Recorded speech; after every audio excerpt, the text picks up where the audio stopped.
pero siempre tenemos el desafío de ejecutar, y lo que hemos visto que las proyecciones de ingreso que habíamos hecho el año pasado y finalmente no se materializaron, y estamos haciendo hoy ajustes a nivel del gasto público, pero queremos que esos ajustes no terminen afectando a los programas sociales. O sea, hablamos de un menor gasto público, un gasto rígido en ese sentido, no incremento de salario al sector de los funcionarios públicos 2016. 2016 y 2017 inclusive. Nosotros no estamos anticipando que van a haber ajustes salariales, no, porque venimos de un proceso de crecimiento que eran insostenibles. Inclusive en los años que Paraguay tenía una estabilidad, supuesta estabilidad fiscal, y había superávit fiscal, esos años todo el ingreso que se recaudaba iba finalmente a pagar salario, y eso es totalmente insostenible. Esta administración desde el año 2013 ha venido haciendo un fuerte control sobre el crecimiento del gasto salarial. Por ejemplo, te doy un número. A julio, el primer semestre, digamos, a finales de junio, el primer semestre de este año, el gasto salarial crece al 0,7%, menos de 1%, prácticamente está estancado. Entonces, ¿qué es lo que nos dice? Ese 13% más en recaudaciones de tributación está siendo destinado a inversión social, programas Tecoporá, adultos mayores, programas de vivienda a través de Navitat, y no ya a salarios como se iba anteriormente. ¿Cuál sería la distribución del presupuesto para el 2017? Y nosotros estamos apuntando que el presupuesto del 2017 tiene que blindar esos programas sociales. Nosotros, nuestra prioridad es cómo seguimos aumentando los programas sociales, porque eso es lo que genera realmente una sensación de bienestar en la población. Nosotros estamos pasando en un ambiente de una situación económica más difícil de la que vivía Paraguay en los últimos años por estos vientos de cola que había a nivel internacional. Entonces, ¿cuál es el sector que más siente? Y son los sectores más vulnerables. Entonces, son a esos sectores a los cuales nosotros tenemos que reforzar los programas. Y ahí están, como de vuelta, el programa de adultos mayores, programa Tecoporá, programas de vivienda, Tecojá. Yo creo que esos son los programas que vamos a insistir el próximo año. Vamos a tratar de destinar más recursos ahí. Pero para eso tenemos que también ver que no hayan aumentos salariales o en otros gastos corrientes. Ahora, hablando de ese crecimiento, ¿sería en porcentajes, ministro, en montos? ¿Hay una estimación? Y para que te dé una idea, más del 50% del presupuesto general de gastos va destinado a programas sociales, lo que se denomina el gasto social. 1.200 millones de dólares más o menos, ¿verdad? Entonces yo creo que ahí lo que es importante es que ese número, por supuesto, se mantenga, pero vaya aumentando.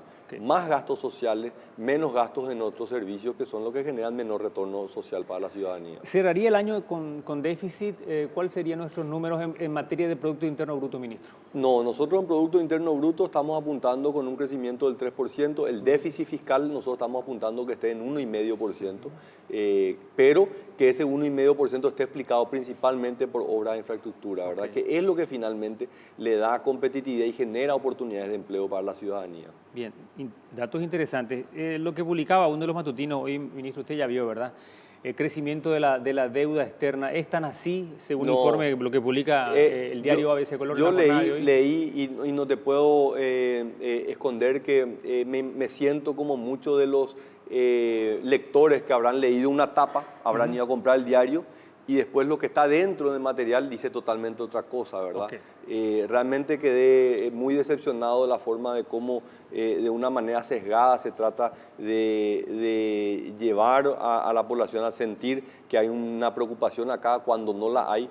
¿Cómo es posible que las 3 calificadoras de riesgo dicen que justamente la fortaleza económica de Paraguay está dada por los niveles extremadamente bajos de deuda pública? ¿Cómo es posible que los organismos internacionales, llámese el Banco Mundial, Fondo Monetario Internacional, Corporación Andina de Fomento, los más de 500 inversionistas que hoy compran los bonos soberanos de Paraguay, dicen la garantía que tenemos es que Paraguay tiene un manejo de la deuda pública que es razonable, que es sostenible en el tiempo? Hemos traído a expertos internacionales, el exministro de Hacienda de Chile, Felipe Larraín, que aparte de ser un exministro de un gran académico a nivel internacional, hemos invitado también para que trabaje con nosotros al exministro de Hacienda de Uruguay, Fernando Lorenzo, y todos hablan de que el manejo de la deuda pública paraguaya es muy prudente, que no hay ningún riesgo ¿verdad? Y lo que nosotros sí tenemos que trabajar, y el gran riesgo es, si nosotros no invertimos, este país no le va a dar soluciones a la gente. Este modelo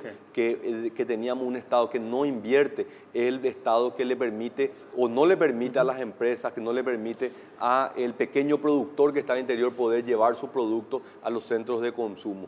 Hoy Paraguay es de los países que tiene el mayor atraso en inversión pública. Entonces la respuesta tiene que ser mayor inversión. Y la inversión se financia, ¿verdad?, con el endeudamiento externo. Decía el ministro de Obras Públicas que lo mínimo es por año una inversión de 1.000 millones como para levantar el país en obras públicas, y eso genera el dinamismo de la economía, ¿no? Así mismo. ¿Es así, ministro? Es así. Y en el informe de gestión del presidente daba unos números muy elocuentes, ¿verdad? Que mencionaba lo que ha crecido el gasto salarial en la última década. Y qué interesante hubiese sido si no se hubiese dado ese aumento salarial en esa magnitud, al menos, y se hubiesen destinado parte de esos recursos para inversión pública. Y probablemente hoy no tendríamos que depender exclusivamente del financiamiento, sea interno o externo. Pero lo que no podemos hacer, nosotros no podemos condenar a la población paraguaya a que viva en el atraso y no invertir. Entonces nosotros tenemos que entender que un modelo de país que no invierte es un modelo de país que no le da soluciones a su ciudadanía, y es ahí donde nosotros tenemos que trabajar. Por supuesto tenemos que hacerlo de una manera responsable, que sea sostenible, es lo que hacemos dentro del Ministerio de Hacienda. Hay personal técnico de primer nivel que justamente hace estos modelos de proyección de la deuda pública, y dicen que Paraguay va a seguir teniendo la deuda pública más baja de toda América Latina. Los grados de inversión de Paraguay en ese sentido del sector extranjero, ¿cómo se están dando esos últimos números, ministro? Y la inversión sigue viniendo, y yo creo que eso se da, por ejemplo, en el lado de la maquila, que el Ministerio de Industria viene impulsando de manera muy importante, y los números son contundentes, Ernesto. Yo creo que acá vemos que en los últimos 3 años, con la misma ley, no cambió la ley, el gobierno no cambió la ley de maquila, de 50 empresas pasaron a más de 100 empresas que están trabajando bajo el régimen de maquila. De 5.000 empleos pasaron a más de 10.000, ¿verdad? O sea, es muy contundente en un momento cuando el principal mercado de esas industrias, que es Brasil, se está desacelerando. Yo no quiero ver lo que va a hacer cuando Brasil empiece a recuperarse económicamente. Eso se va inclusive a aumentar. Se puede decir, hablando de estas cifras, de estos números, ¿Paraguay se está preparando para el despegue económico, ministro? Paraguay está haciendo cosas que antes no hacía. Paraguay se está modernizando, Paraguay está buscando dar soluciones que no se dieron durante décadas en este país. Está haciendo las cosas diferentes. Si queremos tener resultados diferentes, tenemos que animarnos a hacer las cosas diferentes. Y lo estamos haciendo en un momento que también desde el gobierno estamos diciendo, queremos que nos controlen, ¿verdad? Yo realmente lo que menos quiero tener una prensa amiga y que no esté mencionando cuáles son las áreas donde tenemos que mejorar. Es una garantía para nosotros, lo vemos con buenos ojos, y es nuestra responsabilidad responder también a estas críticas que recibimos, ¿verdad? Pero tenemos que animarnos a hacer. Tenemos que ser conscientes de que como funcionarios públicos tenemos que rendir cuentas de lo que hacemos, y tenemos que explicarle a la ciudadanía por qué lo hacemos y cuáles son los beneficios que ellos van a recibir. Hay dos aspectos relevantes de la gestión de gobierno. Uno es la ley de transparencia, la otra la ley de acceso a la información pública. Esto facilita el acceso a una mayor información de lo que hacemos, de lo que hace el funcionario con la cosa pública. Así mismo, y como estaba mencionando, y permite también que la ciudadanía se empodere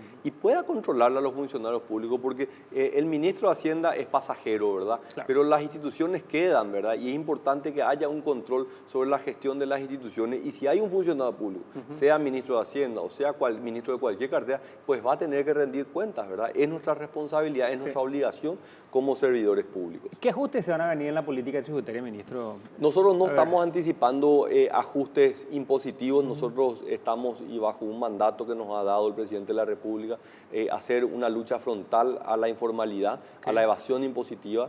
Paraguay tiene un régimen tributario muy atractivo para la inversión nacional y extranjera, pero tenemos que ser conscientes que hay todavía un porcentaje muy importante de los paraguayos o empresas de diferentes nacionalidades que no cumplen con todas sus obligaciones tributarias. Entonces nuestra obligación es poner cada vez mejor tecnología, mejor capital humano que nos va a permitir controlar mejor a todos los contribuyentes. Excelente. Ministro, bueno, ¿cuándo rompes el récord, me dijiste?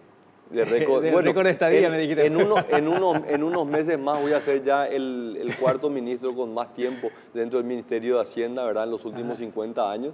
Y ya lo decía mi predecesor, ¿verdad? El ministro de Hacienda dentro de un supermercado son las frutas y verduras, el que primero se pudre. No, no están así, no creo. Ministro, muchísimas gracias. Ministro Santi Peña, muy buena onda, ¿eh? Muchas gracias. Muy buena onda y con mucha expectativa. Me interesó dos últimos detalles. ¿Cuáles son esos condimentos que hacen que Paraguay pueda tener ese crecimiento de 4, quizás 5%? ¿Por qué no soñarlo? Hay que invertir, hay que apostar a la productividad. Eso es lo que nos va a dar ese salto cualitativo. Y la productividad se da por darle competitividad a las empresas, que las empresas puedan hacer inversiones a largo plazo que le permitan aumentar su productividad. Cuando una empresa puede comprar nueva maquinaria, puede producir el mismo producto a precios más competitivos, puede acceder a nuevos mercados, puede contratar más funcionarios, ¿verdad? Entonces yo creo que el desafío es cómo le damos mayor competitividad y en ese sentido para un país mediterráneo, un país que no tiene salida al mar, que tiene costos de transporte más altos, la infraestructura, la logística es clave. Y ahí donde la inversión pública está apuntando en mejorar las rutas y todo lo que es el desarrollo logístico. Excelente. Ministro Santi Peña, muchísimas gracias. Un placer. Muy amable, uno de los ministros más jóvenes del Poder Ejecutivo. Santiago Peña con nosotros.